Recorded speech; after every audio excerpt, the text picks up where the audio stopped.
नमस्कार मेरे प्यारे प्यारे बच्चों। आप सब लोगों का हार्दिक स्वागत है लेक्चर नंबर 2 में।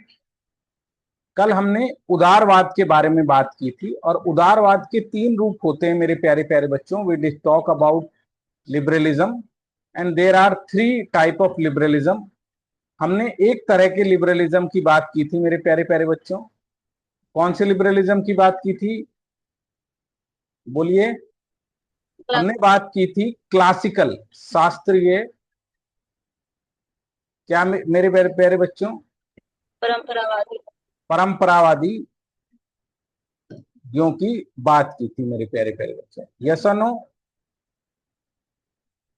और हमने देखा था कि परंपरावादी शास्त्रीयवादी क्या मानकर चलते हैं, वह ये मानकर चलते हैं कि व्यक्ति और व्यक्ति की स्वतंत्रता बहुत ही जरूरी है। कल हमने ये देखा था उदारवाद, लिबरलिज्म धर्म के, सामंतवाद के, रिलीजियन, फ्यूडलिज्म, राजतंत्र के विरोध में उतरी हुई विचारधारा है। दिस आइडियोलॉजी, कैसी है ये आइडियोलॉजी मेरे प्यारे प्यारे जिगर के टुकड़ों? ये रेनेसा की देन है और ये रेवोल्यूशनरी, कल मैंने आपको बताया था, रिफॉर्मिस्ट बताया था कि ये क्रांतिकारी है और रिलीजियस रिफॉर्म को लाने वाली है।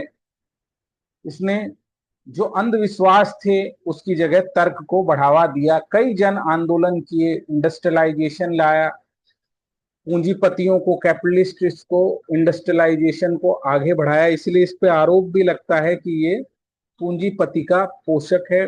This ideology is nothing merely, खोल ले पूरा, is nothing but merely increasing the capitalism. किसको बढ़ावा दे रही है? कैपिटलिज्म को बढ़ावा देने वाली ये विचारधारा है। मान्यताएं कल हमने देखी थी। मानवीय फ्रीडम को समर्थक करती है ये, कि मानव फ्रीडम है, रैशनल है ह्यूमन बीइंग, और उसके रैशनल होने पर ही उसने पुरानी जो कुरीतियां हैं उसको दूर किया। ऑल दी evils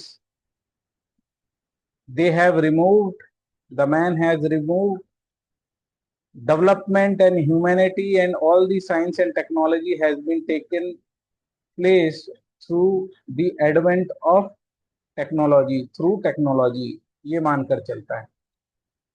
यह विचारधारा, यह विचारधारा मेरे प्यारे प्यारे जिगर के टुकड़ों नेचुरल राइट्स को आगे बढ़ाती है। ये भी हमने कल देखा था। यस और नो, देखा था कि ये कहती है कि right to life, right to property, life, freedom, ये क्या है? हर एक मनुष्य के नेचुरल राइट्स हैं। यह विचारधारा जो कुरीतियां हुई है हिस्ट्री में, ट्रेडिशन में, उसका विरोध करती। धर्म को ये रिफॉर्मिस्ट मानती है, व्यक्तिगत मामला मानती है। और क्या कहती है मेरे प्यारे प्यारे बच्चों? ये कहती है कि religion is a personal matter and everybody is free to profess religion on its own way. अपनी तरीके से हर किसी को अधिकार है कि वो रिलीजन को पूजेगा, वो रिलीजन को क्या करेगा? पूजेगा मेरे प्यारे प्यारे बच्चों। धर्मनिरपेक्षता में विश्वास करती है कि स्टेट का कोई रोल नहीं होना चाहिए। और सबसे बड़ी मेरे प्यारे प्यारे जिगर के टुकड़ों, पूंजीवादी। एडम स्मिथ ने किताब लिखी थी, है ना, एडम स्मिथ, जॉन लॉक। तो क्या उन्होंने क्या बोला कि हर किसी को क्या करना चाहिए? कि हर एक आदमी, एडम स्मिथ ने किताब लिखकर ये बताया था मेरे प्यारे प्यारे जिगर के टुकड़ों कि हस्तक्षेप नहीं करना चाहिए किसी को भी आर्थिक गतिविधियों में। Nobody should interfere in the economic affair of a person. जो इकोनॉमिक प्रोडक्शन, डिस्ट्रीब्यूशन और एक्सचेंज में कुछ भी नहीं होना चाहिए। लोकतंत्र का समर्थक है, कॉन्स्टिट्यूशनलिज्म का समर्थक है, लिमिटेड गवर्नमेंट का समर्थक है। ये जानते हैं इलेक्शन होने चाहिए, पुलिस, आर्मी, संसद, लॉ होने चाहिए, और कैसी सरकार होनी चाहिए, लिमिटेड फॉर्म ऑफ गवर्नमेंट होनी चाहिए। क्योंकि क्या है, और सत्ताएं, चाहे वो राजतंत्र हो या धर्मतंत्र हो, मोनार्की हो या थियोक्रेटिस्ट हो, वो लोगों के वेलफेयर के लिए काम नहीं करती है। तो ये स्वतंत्रता क्या है? Popular sovereignty. किसकी तरफ मेरे प्यारे प्यारे बच्चों? पॉपुलर सोवरेनिटी की तरफ आगे बढ़ने वाली स्वतंत्रता। इसी ने फ्रांस की क्रांति को भी लाया था। अब आओ मेरे प्यारे प्यारे जिगर के टुकड़ों, हर एक क्षेत्र में स्वतंत्रता की मांग करती है, बिलीव इन पीस करती है ना, वर्ल्ड पीस, क्योंकि हर जगह मानव रह रहे हैं और उनको सीमाओं में बंद कर नहीं रहना चाहिए, बल्कि जहां भी मानव है सबकी डिग्निटी, फ्रीडम को आगे बढ़ाया जाना चाहिए। Individual is and and state is mean. व्यक्ति साध्य है, राज्य साधन। राज्य कैसा है? It is an artificial institution, it is not divine and not natural institution. ना तो ये डिवाइन है मेरे प्यारे प्यारे जिगर के टुकड़ों, क्या है, ना तो ये, हेलो,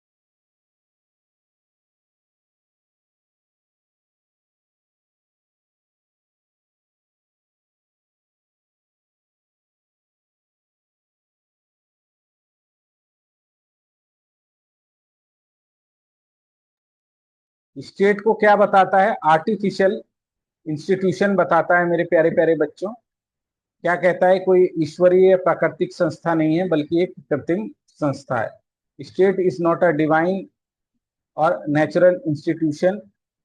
क्या है मेरे प्यारे प्यारे जिगर के टुकड़ों? ये एक आर्टिफिशियल इंस्टीट्यूशन। तो ये इसकी बेसिक क्राइटेरिया है। और ये विचारधारा मेरे प्यारे प्यारे जिगर के टुकड़ों इसी मानसिकता को लेकर काफी आगे बढ़ी, है ना। इसमें कौन कौन आए? जॉन लॉक आए, एडम स्मिथ आए, जेरेमी बेंथम आए, हॉबर्ट स्पेंसर आए, और इन्होंने राज्य को सिर्फ limited state, night watchman state की तरफ बढ़ाया। ठीक है, इसी को आप क्या कहते हैं? क्लासिकल लिबरलिज्म, परंपरागत या चिर सिर चम्मत उदारवाद कहते हैं। अब इसमें कमी क्या आई? आगे जाके इस विचारधारा में बहुत सारी कमियां आ गई बेटा, क्योंकि ये विचारधारा मेरे प्यारे प्यारे जिगर के टुकड़ों पूंजीवाद को बढ़ावा दे रही थी। तो इंडस्ट्रियल रेवोल्यूशन के दौरान क्या हुआ मेरे प्यारे प्यारे जिगर के टुकड़ों? इसकी कमियां नजर आने लगी, जो मार्क्सवाद ने भी बताई। तो सबसे पहले हम कमी देखेंगे कि इस विचारधारा में कमी क्या है। तो ये विचारधारा 15वीं, 16वीं, 17वीं शताब्दी में फैली। 17वीं शताब्दी, 18वीं शताब्दी में इसने खूब अपने आप को आगे बढ़ाया। लेकिन हुआ क्या? इसका नाम लेकर मेरे प्यारे प्यारे जिगर के टुकड़ों बहुत सारी कमियां इसमें आ गई। पहली कमी क्या आई कि इसने, पूंजीवाद ने मजदूरों का शोषण किया, अमीरी और गरीबी को बढ़ाया। कुछ लोगों ने क्या किया मेरे प्यारे प्यारे जिगर के टुकड़ों? सत्ता पर काबिज हो गए, झूठ बोलकर, अपनी स्किल का गलत प्रयोग कर कर पूंजी के संसाधनों पर अपना कब्जा कर लिया, और अमीरी और गरीबी बढ़ गई। इकोनॉमिक डिफरेंस अपने ही देश में, जैसे यूरोप के अंदर जहां पर भी ये क्रांति आई थी, ये विचारधारा आई थी, वहां बड़ी बड़ी कंपनियां बनने लगी। जैसे ईस्ट इंडिया कंपनी, उसने मजदूरों का वहीं शोषण किया। फिर दूसरे देश में अपना माल बेचने के लिए, मेरे प्यारे प्यारे जिगर के टुकड़ों, अपना माल बेचने के लिए क्या किया? एक्सप्लॉयटेशन दिया, वहां के कच्चे माल को लिया, अपने यहाँ प्रोसेस किया और इंपीरियलिज्म को बढ़ावा दिया। यह विचारधारा भौतिकतावाद, मटीरियलिज्म, व्यक्तिवाद, पर्यावरण प्रदूषण को भी बढ़ाती है। तीन सर कमी, बहुत सारी कमियां हैं, खाली तीन कमियां नहीं। व्यक्तिवाद को बढ़ाती है, इंडिविजुअलिज्म को बढ़ाती है, गरीबी और अमीरी को, आर्थिक विषमता को बढ़ाती है, कंपनियों के लोगों को, साम्राज्यवाद को बढ़ाती है, और राज्य का व्यक्तियों को जो आर्थिक स्वतंत्रता है, सभी लोगों को आर्थिक स्वतंत्रता नहीं देती, इक्वालिटी छूट जाती है। ये इसकी कमी है। तो मेरे प्यारे प्यारे जिगर को टुकड़ों, जो इसका आर्थिक वाला पक्ष था वो बहुत ही बेकार था। इसके ऊपर एक क्वेश्चन भी है, उसको देखो। समानता का अभाव आर्थिक स्वतंत्रता नहीं देती। क्या नहीं देती? आर्थिक स्वतंत्रता नहीं देती। इसके ऊपर एक क्वेश्चन देखो, ताकि आपको चीजें ठीक से क्लियर हो सके। बड़ी बड़ी कंपनियां बनने लगी, वो दूसरे मुल्कों में जाने लगी, और पूरे अफ्रीका, लैटिन अमेरिका, जो साउथ के स्टेट हैं, उसको इन्होंने क्या किया मेरे प्यारे प्यारे जिगर के टुकड़ों? एक्सप्लॉयटेड करना शुरू किया।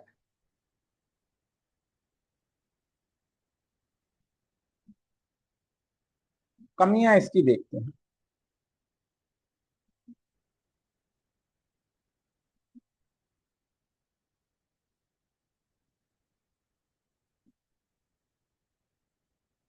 ये देखिए इसकी कमी, उदारवाद की कमियां देखिए।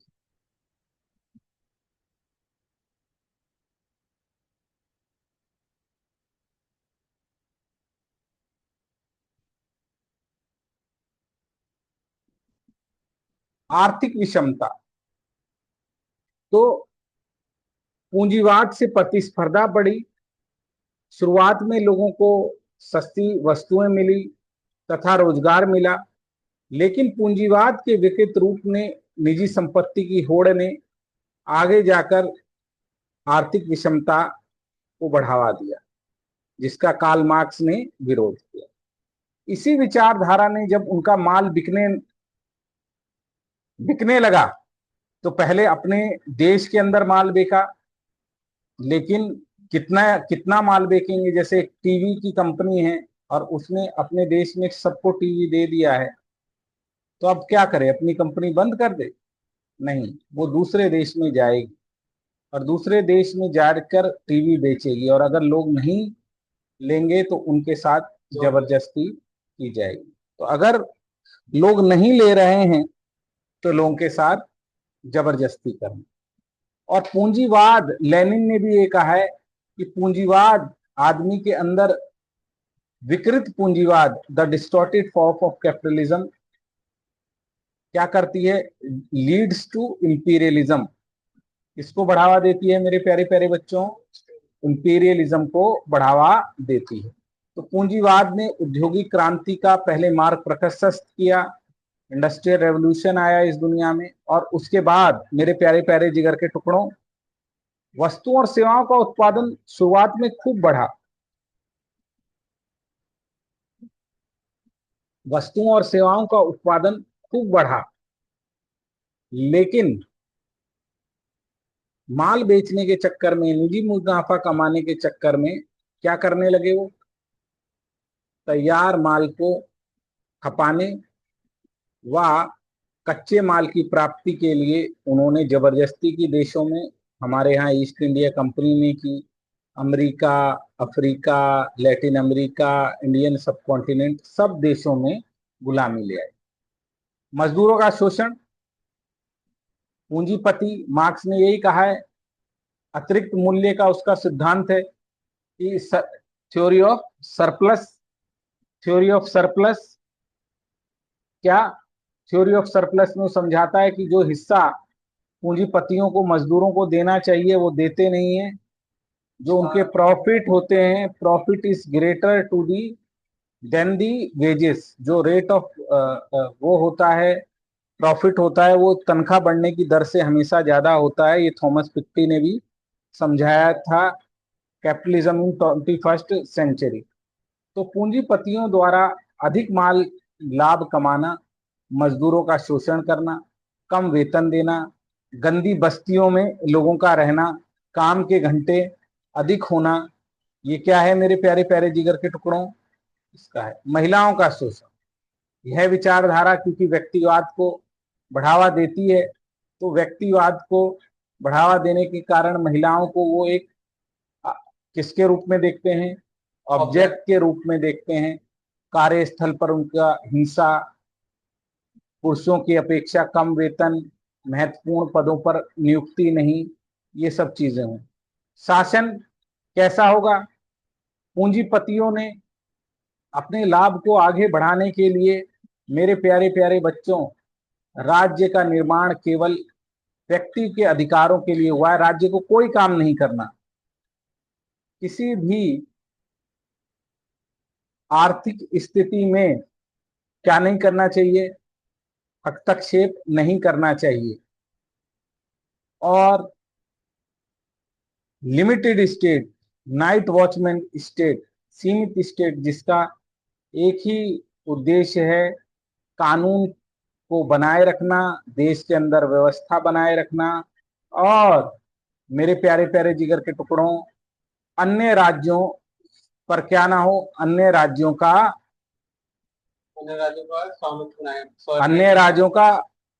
आक्रमण ना हो, इसका ध्यान रखना, और लोग अपना काम सही से करें, इसको देखना, कोई किसी के साथ चीटिंग, तो इसको कहते हैं लिमिटेड स्टेट बना दिया। तो स्टेट का रोल बहुत कम मानता है ये विचारधारा, इसलिए ये बेकार है। और आखिरी में आदमी के अंदर नैतिकता का पतन, वो एक व्यक्ति दूसरे का करना पड़ता है, शोषण करने लगता है, करप्शन को बढ़ावा देती है विचारधारा, निजी संपत्ति की विचारधारा करप्शन को बढ़ावा देती है ना, दूसरों की स्वतंत्रता का हनन करती है। अधिक व्यक्तिवादी होने के कारण परिवार टूटते हैं, क्या टूटते हैं, परिवार टूटते हैं, बिखर जाते हैं। न्यूक्लियर फैमिली को इसी ने बढ़ावा दिया। तो बहुत सारे पक्ष इसके बहुत अच्छे थे, व्यक्ति की स्वतंत्रता की बात कर रही है, संविधान की बात कर रही है, सीमित शासन की बात कर रही है, लोकतंत्र की बात कर रही है, धर्मनिरपेक्षता की बात कर रही है, लेकिन ये आर्थिक पक्ष और जरूरत से ज्यादा व्यक्तिवादी पक्ष इस विचारधारा की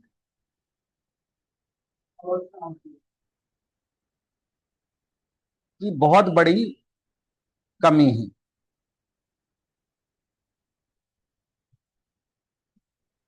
ठीक है, ये इसका बेटा बेसिक मर्म है। पर्यावरण प्रदूषण, आज जो आप देख रहे हो क्लाइमेट चेंज हुआ है, वो इंडस्ट्रियल रेवोल्यूशन के लिए तो हुआ है। तो क्लाइमेट चेंज की समस्या इसी विचारधारा की, मेरे प्यारे प्यारे बच्चों, देन। तो इसी विचारधारा का विरोध करने के लिए एक विचारधारा और आई, जिसका नाम क्या था मेरे प्यारे प्यारे जिगर के टुकड़ों, मार्क्सिज्म या समाजवाद। कौन सी विचारधारा, समाजवाद। उसने ये बोला कि ये विचारधारा बहुत खराब है, पूंजीपति बहुत ही खराब है, और क्या करना चाहिए, पूंजीपतियों को हिंसा के द्वारा हटा देना चाहिए, ऐसा उन्होंने कहा। तब इस विचारधारा ने अपने आप को थोड़ा सा रिफॉर्म किया, और इसको जरा इस टेबल को देखो, इससे आपको चीज समझ में आएगी। देखो, क्लासिकल उदारवाद, पारंपरिक उदारवाद, नकारात्मक लिबर्टी को मानता है, डेमोक्रेसी को मानता है, नेचुरल राइट्स को मानता है, ठीक है, सीमित सरकार को मानता है, व्यक्ति ऊपर होता है इसको मानता है, रूल ऑफ लॉ को मानता है। लेकिन इसमें एक ही दिक्कत आ रही थी, वो है पूंजीवाद, और थोड़ा सा आप कहते हो, जरूर कह सकते हो कि जिज्म। इसका विरोध किया किसने? Karl Marx. कि एक आदमी इतना मजबूर ना हो जाए कि अमीरी गरीबी बढ़ गई, कोई कोई आदमी है जो स्विमिंग पूल में नहा रहा है, और कोई आदमी है जो पानी की टैंकर की लाइन में लगा हुआ, उसको पीने के लिए भी लाइन में लगना पड़ रहा है। तो इसी को बोलते हैं मेरे प्यारे प्यारे जिगर के टुकड़ा। उसने बोला कि जब तक ये दो वर्ग हो गए हैं इस दुनिया में, कौन सा वर्ग? एक पूंजीवादी वर्ग जो अमीर हो गया है, और एक जिसके पास संसाधनों का कोई साधन नहीं है। और उसने बोला हिंसा के जरिए जिन भी देशों में डेमोक्रेसी है, जिन भी देशों में ये पूंजीपति वर्ग है, इनको हटाया जाना चाहिए। अब इसी विचारधारा को दूर करने के लिए मेरे प्यारे प्यारे जिगर के टुकड़ों, लिबरलिस्ट आइडियोलॉजी में, उदारवादी आइडियोलॉजी में और लोग आए। कौन लोग आए? और लोग आए। और दूसरी विचारधारा इंडस्ट्रियल रेवोल्यूशन के बाद आई, 1850 1800, ये दौर माना जाता है। इसको क्या बोला जाता है? Second wave of liberalism. क्या बोला जाता है? Second wave of liberalism. जहां जो लिबरलिस्ट थिंकर थे, लिबरलिस्ट थिंकर कौन कौन से थे बेटा सेकंड वेव में? Liberalist T H Green, T H Green, Mill, Mill, T H Green, Laski, Harold Laski, T H Tawney और हाफ साउथ। इन्होंने बोला ये सब बहुत प्यारा है, बहुत अच्छा है जो क्लासिकल उदारवाद ने कहा। क्या डेमोक्रेसी होनी चाहिए, नेचुरल राइट्स होने चाहिए, रूल ऑफ लॉ होना चाहिए, सीमित शासन होना चाहिए। लेकिन ये जो कार्ल मार्क्स है, ये तो सबको ही बुरा मान रहा है, उदारवाद को, और इसको पूरे सिस्टम को समाप्त करने की बात कह रहा है। तो हम क्या करें? हम इसको रीडिफाइन करते हैं, कैपिटलिज्म को कैसा होना चाहिए, और ये जो लिबर्टी है इसको भी रीडिफाइन करते हैं कि जो क्लासिकल लिबरलिज्म ने माना था, क्या कि नकारात्मक स्वतंत्रता क्या मान के चलती है कि हर व्यक्ति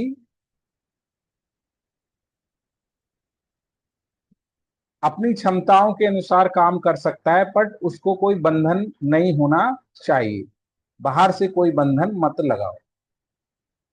तो इन्होंने दो चीज को रीडिफाइन किया मेरे प्यारे प्यारे जिगर के टुकड़ों, कि स्वतंत्रता का मतलब है जो सबको मिले, जैसे एक बीज के अंदर क्षमता है जंगल बनने की, तो हर एक व्यक्ति के अंदर है अपने फुल पोटेंशियल को लाने की। लेकिन उसके लिए क्या करना होगा? उसके लिए लोगों की मदद करनी होगी।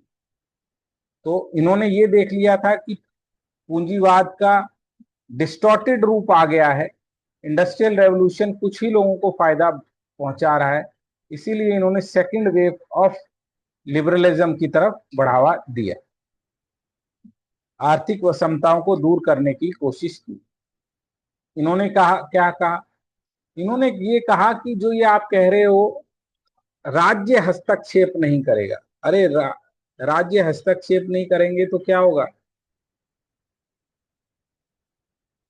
अमीर अमीर होता जाएगा, गरीब गरीब होता जाएगा, जिसके कारण गंभीर समस्याएं आ सकती हैं। क्या आ सकती हैं?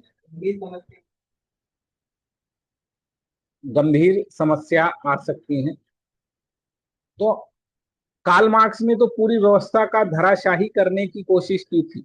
तो उन्होंने कहा नहीं, राज्य की भूमिका को हम बढ़ाते हैं, कैपिटलिज्म भी रहे, पूंजीवादी भी रहे, लेकिन स्टेट को हम ग्रेटर रोल देंगे। कि वो राज्य में हस्तक्षेप करे। They can regulate the economic activities.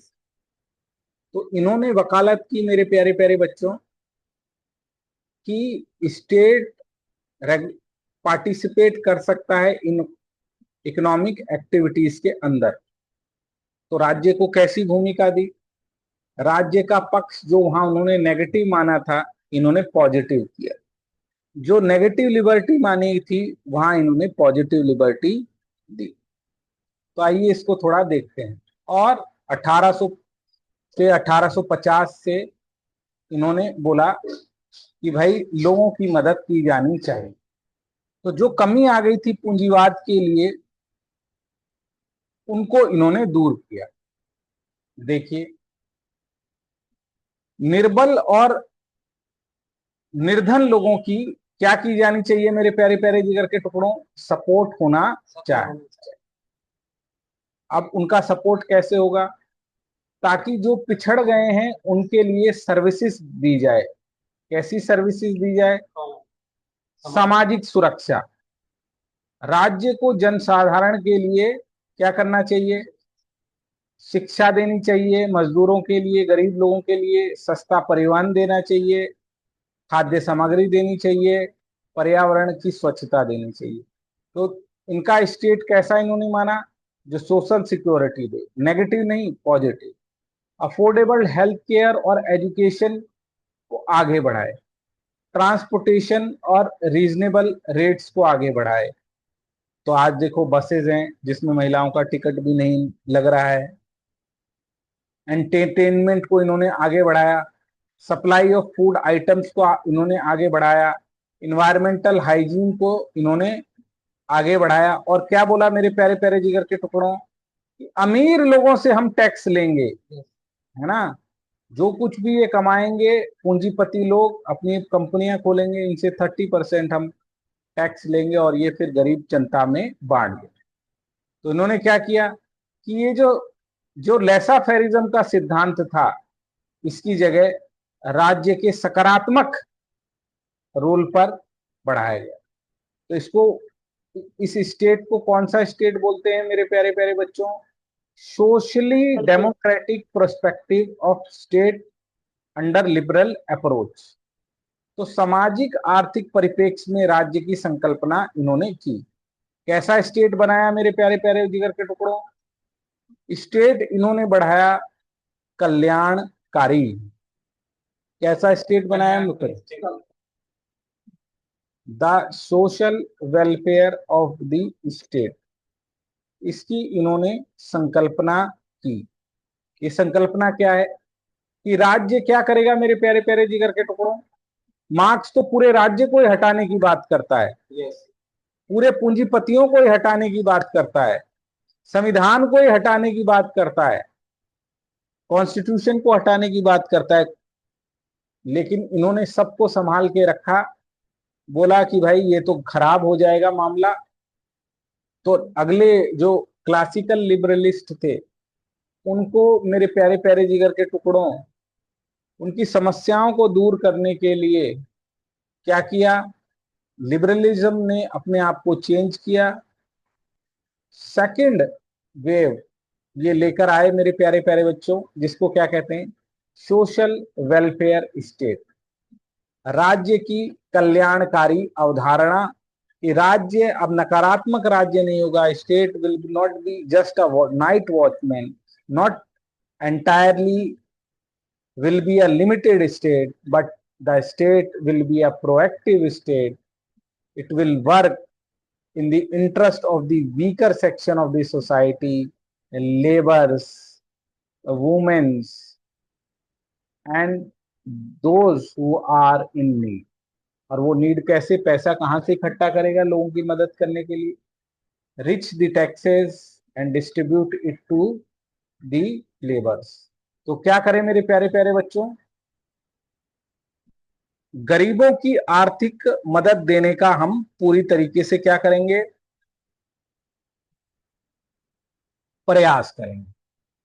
कौन फिलोसफर है मेरे प्यारे प्यारे जिगर के टुकड़ों? ये देखो, ये ये 100 इंडस्ट्रियल रेवोल्यूशन के 100 साल बाद ये विचारधारा आई, है ना। कोई 100 बोलता है, कोई 150 बोलता है। लास्की, जेएस मिल, ग्रीन, हॉब्साउ, और इन्होंने कल्याणकारी राज्य की संकल्पना को आगे बढ़ाया। They contemplate and provide the theoretical basis of concept of welfare state। तो मेरे प्यारे प्यारे जिगर के टुकड़ों, इन्होंने वेलफेयर स्टेट की संकल्पना को आगे बढ़ाया है। कौन सी संकल्पना को आगे बढ़ाया है? वेलफेयर स्टेट की संकल्पना को आगे बढ़ाया। पहला आदमी जो इसमें ग्रीन आया, the moral philosophy of T H. Green, works of Thomas green.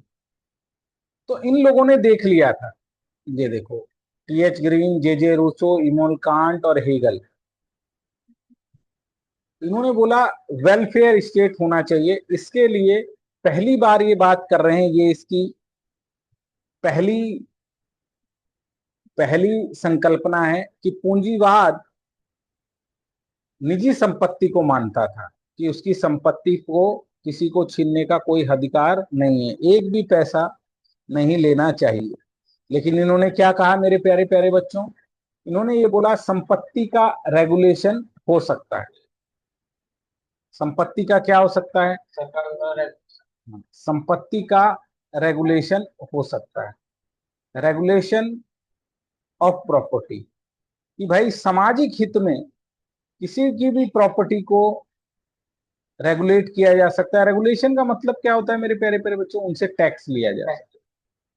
सरकार चाहे तो कहीं पर हाईवे बनाने के लिए, इरिगेशन फैसिलिटी देने के लिए, सिंचाई सुविधा देने के लिए, इंडस्ट्रियल पार्क बनाने के लिए लोगों की प्रॉपर्टी ले सकती है, क्योंकि इससे लार्जर सोशल इंटरेस्ट क्या होता है मेरे प्यारे प्यारे जिगर पर? इससे लार्जर सोशल इंटरेस्ट होता है। और स्वतंत्रता सिर्फ बंधनों का अभाव नहीं है। स्वतंत्रता का मतलब है जो सबको मिले। The liberty is not only belongs to only one person, but the liberty should be for each and every individual। क्या मेरे प्यारे प्यारे बच्चों? हाँ, तो स्वतंत्रता वैसी होनी चाहिए जो मेरे प्यारे प्यारे बच्चों सभी को मिल सके, और सभी को कम से कम उनकी मूलभूत सुविधाएं क्या मेरे प्यारे प्यारे बच्चों? बेसिक ह्यूमन नीड तो मिलनी ही चाहिए। वो किसको देखकर परेशान हो गए? वो देखकर परेशान हो गए मेरे प्यारे प्यारे जिगर के टुकड़ों, किसको? संपत्ति की विषमता जो बढ़ रही थी। ग्रीन ने इसको सबसे पहले देखा।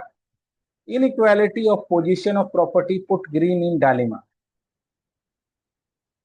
वो कह रहा है कि हर एक आदमी मोरली फ्रीडम होनी चाहिए उसको, लेकिन संपत्ति का अधिकार कैसा अधिकार है कि कुछ लोग तो बहुत बड़ा संपत्ति में हिस्सा हो गए और कुछ लोगों के लिए बाधा का काम कर रही है। इसीलिए उसने आवाज उठाई कि संपत्ति का रेगुलेशन होना चाहिए। When the right to property creates such situation, regulation of right to property become necessary when some people get larger part of it and obstruct the use of moral freedom of others। Green specifically blame the ownership of land of such situation। उसने बोला क्या करो, लोगों को rights मिल सके, लोग एक की फ्रीडम ना हो, खाली कुछ ही पूंजीपतियों की ना हो। फ्रीडम किसकी होनी चाहिए? सबकी होनी चाहिए। एक इतना अमीर हो गया कि वो और लोगों की स्वतंत्रता में बाधा उत्पन्न कर रहा है, ये नहीं होना चाहिए। क्या नहीं होना चाहिए? One person, freedom of one person can not obstruct the freedom of rest of the people. इसीलिए क्या करो, उनकी संपत्ति पर वो रेगुलेट करने का अधिकार होना चाहिए, यानी उनसे टैक्स लेने का अधिकार होना चाहिए। हॉब्साउ आए, उन्होंने भी ये बोला मेरे प्यारे प्यारे जिगर के टुकड़ों कि राज्य का कैसा भूमिका होनी चाहिए। राज्य की भूमिका पॉजिटिव होनी चाहिए। स्वतंत्रता को भी इन्होंने पॉजिटिव माना और सोशल सुरक्षा की बात की। इन्होंने भी, जो पहले लोग थे जो नेगेटिव मानते थे, नेगेटिव लिबर्टी, नेगेटिव स्टेट, इन्होंने बोला नहीं। आप कह रहे हो कि बंधनों का अभाव है केवल स्वतंत्रता, इन्होंने बोला नहीं। लिबर्टी पॉजिटिव चीज होती है, बंधुओं का अभाव नहीं होती। और इन्होंने एक पुस्तक लिखी जिसका नाम है मेरे प्यारे प्यारे बच्चों, लिबरलिज्म। इन्होंने क्या किया, elements of social and fundamental justice किताब लिखी गई, जहां स्वतंत्रता को पॉजिटिव माना गया। अब पॉजिटिव स्वतंत्रता क्या है, इसको हम देखते हैं। Element of fundamental of social justice. इन्होंने क्या कहा, राज्य के दो काम होते हैं। राज्य के कितने काम होते हैं मेरे प्यारे प्यारे बच्चों? राज्य के दो काम होते हैं। राज्य का काम क्या है मेरे प्यारे प्यारे बच्चों? राज्य का काम है कि हर आदमी का मानसिक और चरित्र का विकास हो। क्या हो? मानसिक और चारित्रिक विकास हो। हॉब्साउ व्यू दैट मनुष्य का सामाजिक और चरित्र का विकास हो सके। It create a condition. Hobsbawm view that state functions are of two types: to create condition for mental and character development. इसके लिए आपको क्या करना पड़ेगा, विकास तभी होगा जब आप पब्लिक सर्विस को क्या करेंगे, पब्लिक सर्विसेज को आगे बढ़ाएंगे। क्यों उसका मानसिक और चरित्र का विकास नहीं हो पा रहा? बहुत सीधी सी बात है बेटा, उसका मानसिक और चरित्र का विकास इसलिए नहीं हो पा रहा है क्योंकि वो किस में अटक गया है? वो अटक गया है मेरे प्यारे प्यारे जिगर के टुकड़ों,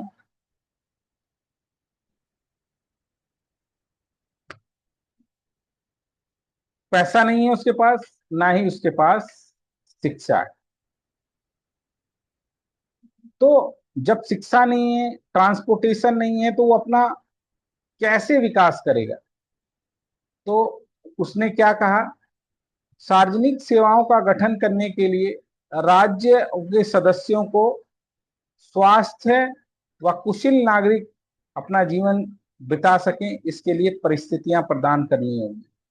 इन परिस्थितियों में रहकर व्यक्ति अपना विकास कर सकता है। अगर वो झुग्गी में रहता है, मजदूरी करता है, पढ़ने के लिए उसके पास पैसे नहीं है, हेल्थ उसकी खराब है, ट्रांसपोर्ट उसके पास है नहीं, खाने को उसको मिलता नहीं, तो वो किसी अमीर आदमी से कैसे कंपटीशन लड़ सकता है, कैसे अपनी कंपनी खोल सकता है? तो it is the responsibility of state to create such social service so every person can develop itself fully up to a full potential. So by forming a public service, the state provides its member the adequate condition for healthy and civil civic life and its own job of development of personality by living under such a condition. तो क्या कह रहा है मेरे प्यारे प्यारे जिगर के टुकड़ों, कि हर एक आदमी को ऐसी कंडीशन क्रिएट करनी चाहिए। तो बाधाएं क्या हैं एक व्यक्ति के मानसिक और चरित्र के विकास में? क्या बाधाएं? The development of character and mental wellbeing of a person. What are the hurdle? गरीबी है, शिक्षा है, स्वास्थ्य है। तो स्टेट की क्या रिस्पॉन्सिबिलिटी है? स्टेट की रिस्पॉन्सिबिलिटी है मेरे प्यारे प्यारे जिगर के टुकड़ों, वो क्या करें, स्टेट की रिस्पॉन्सिबिलिटी है कि वो इन बाधाओं को के लिए बाधा बने। It should be hurdle for all the other hurdle. वो ऐसी परिस्थितियां पैदा करे कि गरीबी ना रहे, पॉवर्टी ना रहे, लैक ऑफ एजुकेशन ना रहे, lower level of physical and mental health ना रहे। वो कैसे क्रिएट करेगा? By spreading social services. क्या करें मेरे प्यारे प्यारे प्यारे बच्चों? सामाजिक संजाल जाए। तो ये है हेरल्ड लास्की साहब।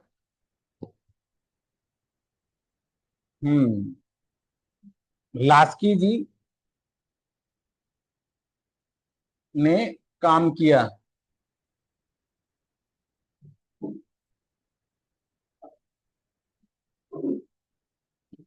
हेराल्ड लास्की, इनके टाइम पर ये गरीबी और अमीरी बहुत ज्यादा बढ़ चुकी थी बेटा, और कार्ल मार्क्स के विचारों के कारण एक देश में डेमोक्रेसी गिर भी रही थी। कहाँ गिर गई थी डेमोक्रेसी मेरे प्यारे प्यारे जिगर के टुकड़ों? रशिया में।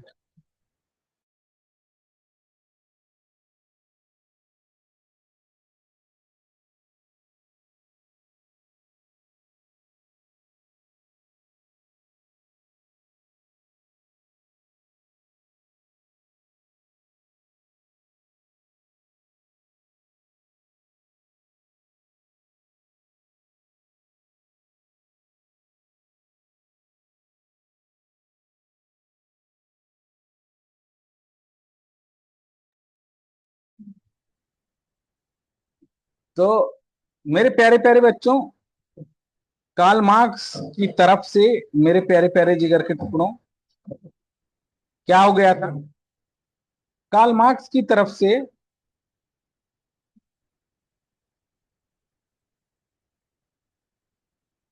रशिया में क्रांति आ गई थी, लोकतंत्र को ही हटा दिया था। तानाशाह सरकार आ गई थी, लेनिन की, फिर स्टालिन की। तो ये लिबरलिस्ट लोग डर गए, लिबरलिस्ट लोग डर गए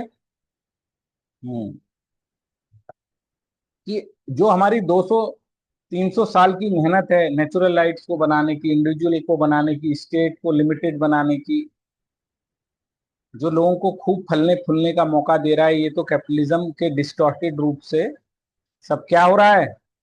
कबाड़ा हो रहा है। सब क्या हो रहा है? कबाड़ा हो रहा है। तो इन्होंने क्या कहा मेरे प्यारे प्यारे जिगर के टुकड़ों? ए ना चल बे, ऐसा नहीं होना चाहिए। तो लास्की ने बोला कि हमें थोड़ा इसको सुधार करना पड़ेगा।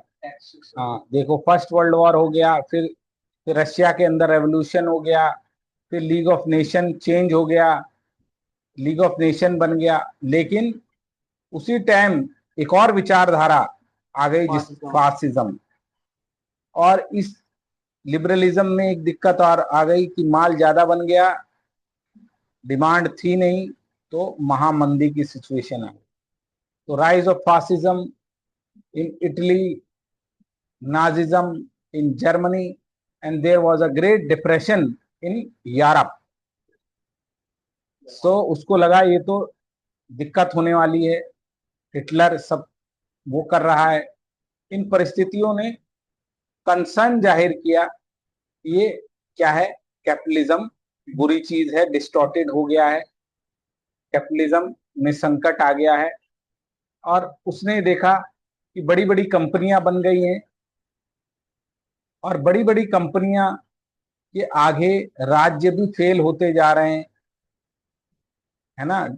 Laski wrote, in an advanced stage of capitalism, large corporation have under control the small group of director। जैसे ईस्ट इंडिया कंपनी, आज की डेट में भी देखो न्यू इंपीरियलिज्म कहते हैं जो आज की डेट है, नए तरीके से नव उदारवाद।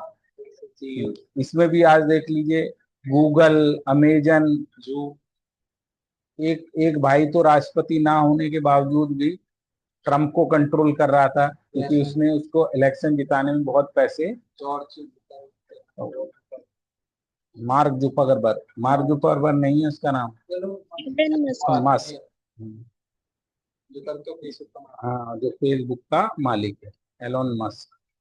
तो उसने क्या किया मेरे प्यारे प्यारे जिगर के टुकड़ों, इतना इतना इतना पैसा दिया कि राष्ट्रपति बना दिया, राष्ट्रपति को जितवा दिया। फिर अब राष्ट्रपति को फेवर करना होगा ना, उसकी कंपनी को, पूरी दुनिया में स्टारलिंक को, टेस्ला को आगे बढ़ाएगा वो। तो आओ मेरे प्यारे प्यारे जिगर के टुकड़ों,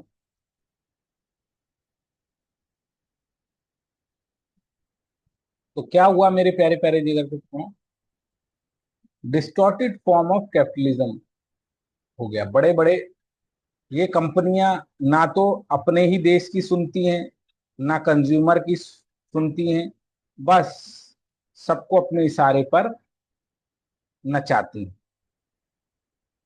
तो उसने बताया ये मानवता के लिए क्या है, विनाशकारी सिद्ध होगा, it will be a disaster for the humanity. और उसने ये बोला ये जो कम्युनिज्म आ गया है, मार्क्सवाद आ गया है, ये क्या है, ये तो और भी खतरनाक है, ये तो वायलेंस करता है, समानता लाने के लिए पूंजीपतियों का नाश ही कर देता है। कार्ल मार्क्स ने आगे जाके पढ़ोगे यही बोला था कि हटाओ इस पूंजीवाद को। तो बोला ना ये बात सही है ना वो बात सही है, हमको डेमोक्रेसी में जो गरीबी अमीरी आ गई है इसकी क्या करनी पड़ेगी, गरीबों की मदद करनी पड़ेगी। और हमें ने ये जो समाजवादी लक्ष्य हैं गरीबों को आगे बढ़ाने के, इनको डेमोक्रेसी में लाना पड़ेगा। तो Lasky supported the merger of socialism and the system of democracy together and gave a special importance of the welfare function of the state. तो लास्की ने समाजवाद को लोकतंत्र के अंदर मिलाया और राज्य को कैसा बना दिया, कल्याणकारी।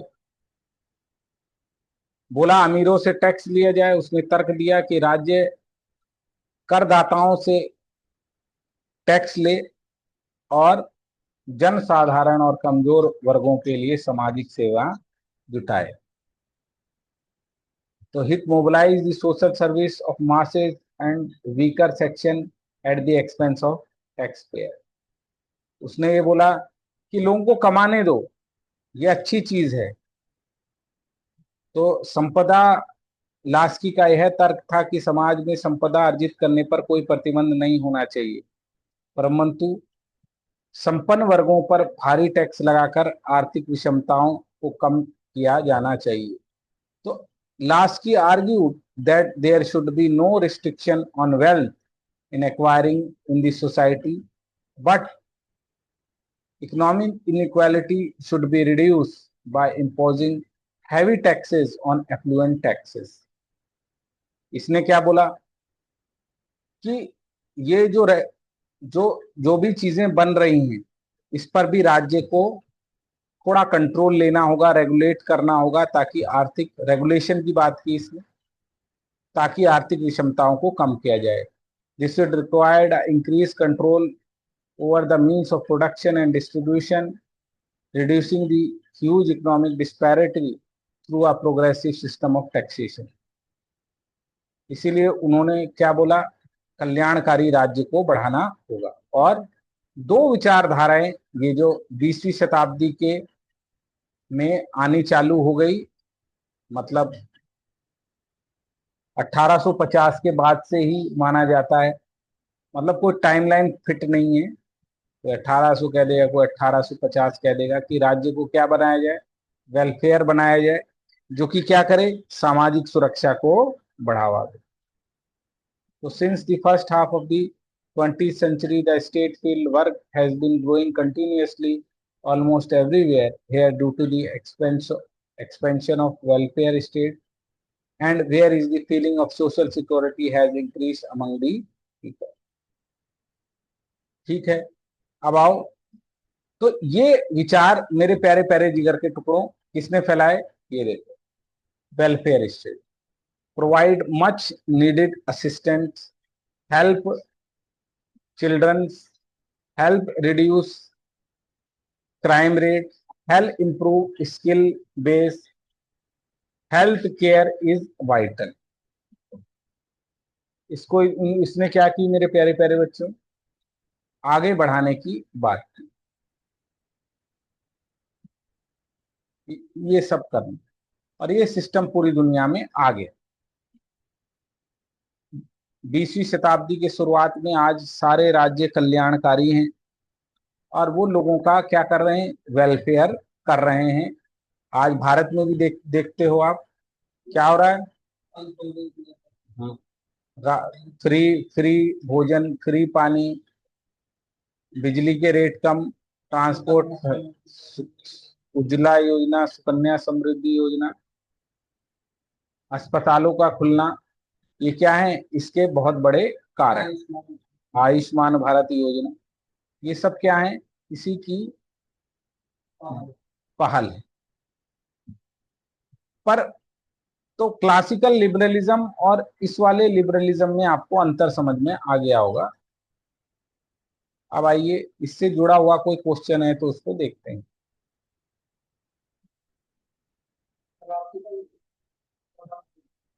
हाँ, उसको अभी पढ़ाएंगे। वो तीसरा है।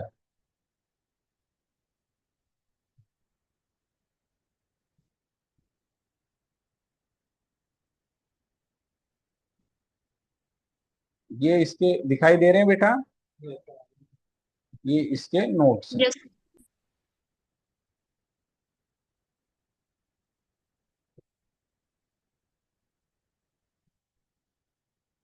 इसको आप देख लीजिए, ठीक है। तो ठीक है मेरे प्यारे प्यारे बच्चों, अगली बार जब हम मिलेंगे तो मार्क्सिज्म, नियो मार्क्सिज्म, ओ मॉडर्न लिबरलिज्म की कमियां देखेंगे। तो क्लासों को देखते रहिए। Thank you very much.